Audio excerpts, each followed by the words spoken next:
Good morning, good afternoon, and good evening. Welcome to Showmaker's Show, where we bring creativity to life.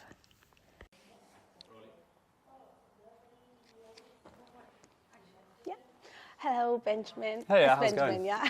Well, you can call me Ben. Ben, yeah, you okay, can call me you Ben. like call him Ben. Okay, how's life? And thank you for coming to the show. And how's life? How's everything? Everything's going really well. Yeah. So I'm like 4 years now after graduating from BU, and kind of running a photography and video business for about 3.5 years. I sort of like, after graduating from BU, I sort of stayed on like a restaurant for 5 months whilst running like a photography business at the same time. But it got so much to the point where I was like having to turn down shoots, and my boss was like, "Oh, can you come in and wash up today?" I was like, "No, I've got this really exciting opportunity." So ever since like, I think it was like June 2021, I've been running like a full-time photography business. And this year has been my busiest year. I'm like really, really happy in life and personal life as well. Getting to travel around, like going to do some fun stuff in exciting countries. Like this year I went to Portugal to shoot for the brand Osprey. And I've had some really nice opportunities. Life's and treating you well. Life's going well. Yeah, it's going well. Do you remember that we're talking about your business? And do you remember the first time you picked up a camera? The first time you held a camera? Yeah. So this was like outside of like my business. Yeah. I remember the first time I properly like held a camera and I was like, "This is fun," was when I was actually at BU. They were hosting like camera workshops, and because I did the media production degree, it came from more of like a broadcast sort of like side of like cameras rather than like, here's like a Canon and go out and take photos. It was very much like, we had these cameras called Panasonic AC-160s, and I kind of remember always joking around with my peers on my course, like, these cameras are awful, we did not like using them.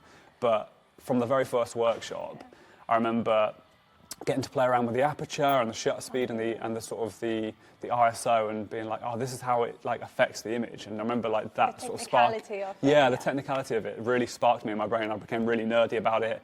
Started watching YouTube videos outside of university. I bought my first camera in 2018, and ever since then I was just like trying to master it and get really good at like knowing all the settings and what they would do. I'd go out around Bournemouth and take street photos, go up to London. And that all really just stemmed from that one camera workshop at BU, and like getting to play around with the cameras. And yeah, basically I kind of owe it to BU to be where I am today, really. Oh, that's everything how it started. Yeah. And what made you do business? Like, okay, I'm going to do it as a business. What made you think that? There's many factors, really, and this kind of like links to kind of some of the other questions that you guys might ask me later. But one, like, I always loved the idea of being kind of like self-employed and paddling my own canoe, as I kind of say it, because both my grandparents, my granddad and my grandpa, owned their own businesses. Whilst they weren't photographers, one was a builder and one was a painter. Well, he was a plumber and a painter, but they owned their own businesses and kind of like made their own way in life. Yeah, so you and grew up watching that and aspired like that would be quite fun. Yeah. And then even more than that, I remember in first year of uni, one of my best friends was in a band, and still is now, but they were doing a music video, and a local sort of director and videographer was doing the music video and asked if I could take part on set, and kind of like bonded with this director, and I'm still friends with him today.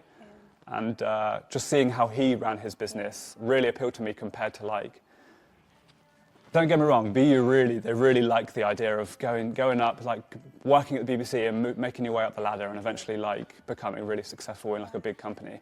But for me, that never really appealed to me. I didn't like the idea of being on the bottom rung for 2 or 3 years and like not doing fun stuff. But eventually, maybe when you're 35, you can use a camera. Yeah. I was like, hell no, that doesn't sound fun at all.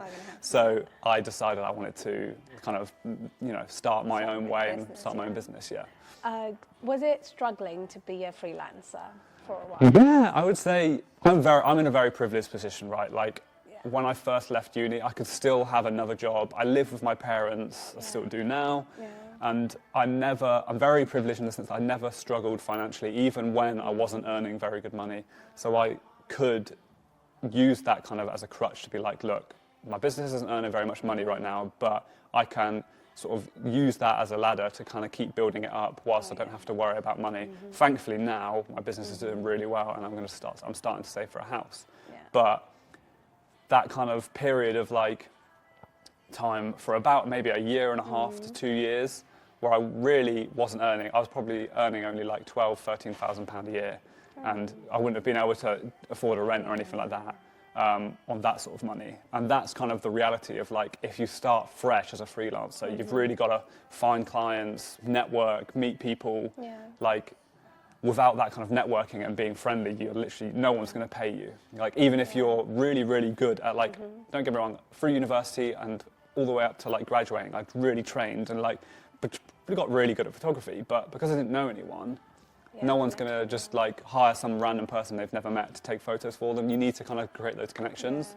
And it's really only until the last sort of like year and a half, 2 years where I've actually built those connections up. And now I'm kind of making a more like sustainable income. And if someone is new to this profession, or if someone is new to these hobbies, how would you advise them to make connections? Because you just told me that you really struggled.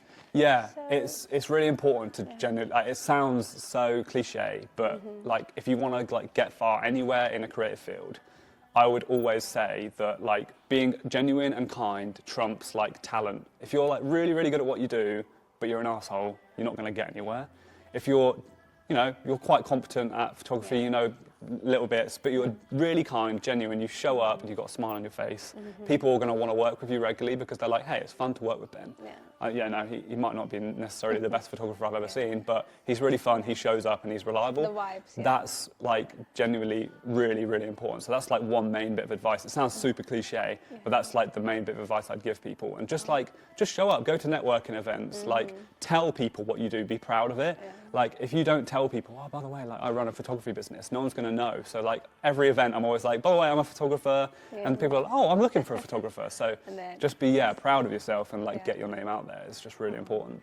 And when marketing yourself, you know, the business is like can be go down, go up, can be like on the peak, on the down, plummet.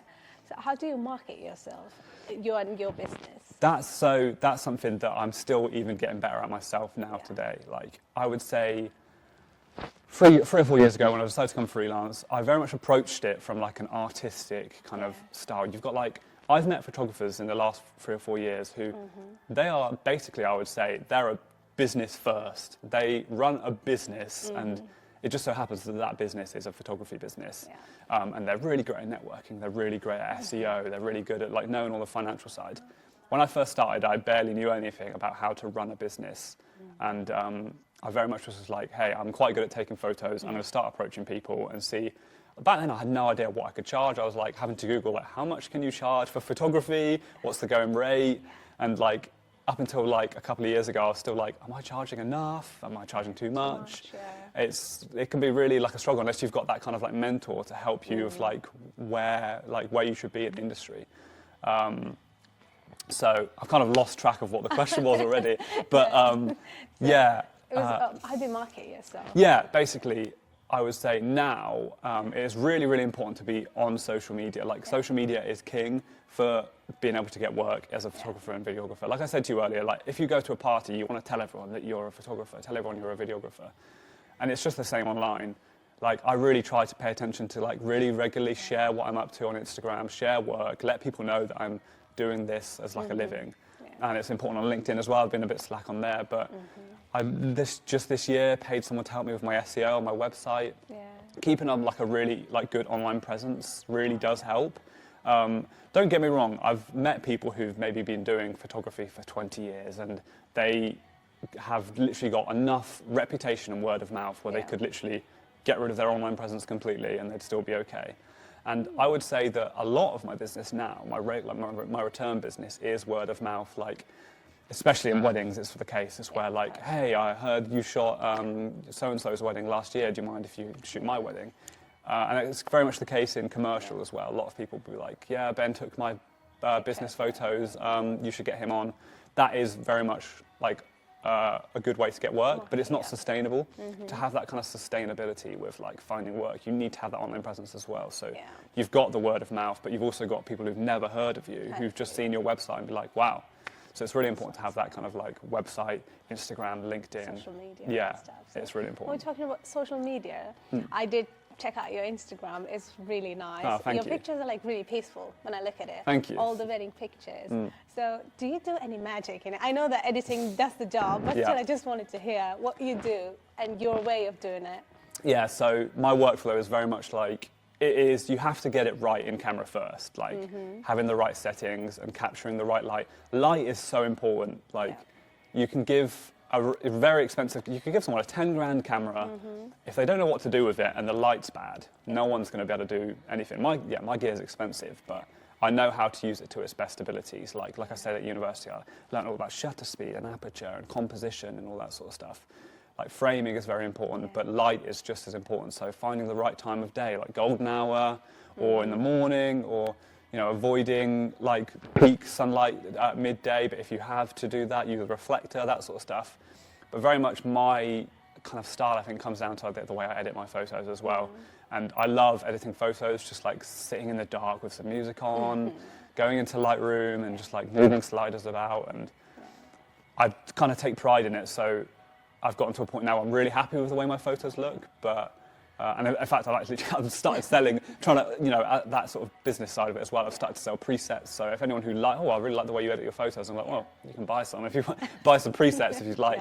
But it's all about kind of that warm and nostalgic feel. Like really had a bit of warmth in there and the tones. So I would say a lot of the way my photos look are down to just like literally like 7 years worth of like learning how to use Lightroom. Yeah. And when we talked about social media being on top of everything when it comes to marketing yourself, so is there something as posting too much or posting every single one of your works on Instagram or social media in general? Yeah, I mean, obviously, like everyone knows, social media is like the best of the best. It can be like, it's really, I would say sometimes it can be quite dangerous because sometimes you're like, hey, I really like my photos, but this person here, their photos are way better than mine. Like, how are they always posting these amazing shots? Like, you kind of sometimes doubt yourself. But what you've got to remember is, like, they're only sharing the best of the best. These people who you look up to and they think, oh my God, they take amazing photos. They also take shit photos as well. Sorry for swearing. But they also take bad photos. And you've just got to remember that social media is a highlight of people's lives. So, I try to share really regularly on Instagram because it's important to, like, share regularly to build a good following. But the stuff I share is the best of the best. I also take bad shots, but you've got to, know how to be selective and like understand what people are looking for and what shots you're taking actually align with how your style is and that sort of stuff. So, I would say don't worry too much if you're not posting enough, and don't worry too much if your shots aren't as good as someone else's because everyone's learning, and everyone takes bad photos is what I'm basically trying to say. So Instagram marketing, different people have different ways of doing it. So when people reach out to you on Instagram, it can either be for work, or you might have people reaching out to you that they might tell you, oh, I want to work for you. Have you ever received messages like that? Yeah, in the past I've had that. I would actually say like some of like my best friends like now I've met through Instagram. Around sort of 3 or 4 years ago, there was another photographer in this area. His name was Luke. And I reached out to him and just sort of said, I really like your work. And we got chatting, and then he reached out to me and sort of suggested that after the lockdown ended, we should just meet up for a shoot. And since then, we've now like been to like 5 or 6 different countries together, taking photos. We work on like high-end commercial shoots together. Like the power of community on Instagram is like really, really great. And Instagram's not the only app. I'm sure there's like many others like TikTok and stuff like that.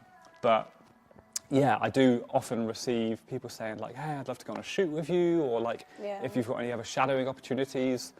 Usually, because of the sort of nature of my shoots is literally being like, I've never like got like a whole crew of people. It's very much just me and a client. Usually I don't have many opportunities for people, but I always said to someone like, if ever I've got something coming up where I need an assistant, I'll get in touch with you. And it's really nice, and like it makes me feel really good about my work when people say like, I really look up to you and I'd love to like learn how you work.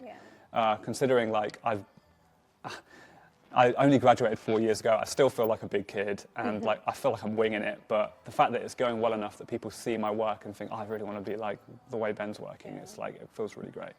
So we were talking about your line of works and everything. I just wanted to know, who was your mentor growing up in photography? Okay, so I wouldn't say like growing up I had like a mentor in photography, because I genuinely really didn't pick up a camera until like 2017. Okay. I had like, you know, every kid has like a little like Canon sort of power shot or something, but I never like took photography seriously. I'd just take like pictures of my friends. I would say genuinely my mentor was the videographer I mentioned earlier, the director in Poole. His name's Daniel Henry. He kind of runs his own studio called Giant Killer Studios. And when I met him on that sort of music video shoot when I was in first year, he really kind of took me under his wing and kind of helped give me opportunities. I shot weddings with him. So after the music video, about 2 weeks after we shot that music video for my friend's band, I shot a wedding for him for the first time.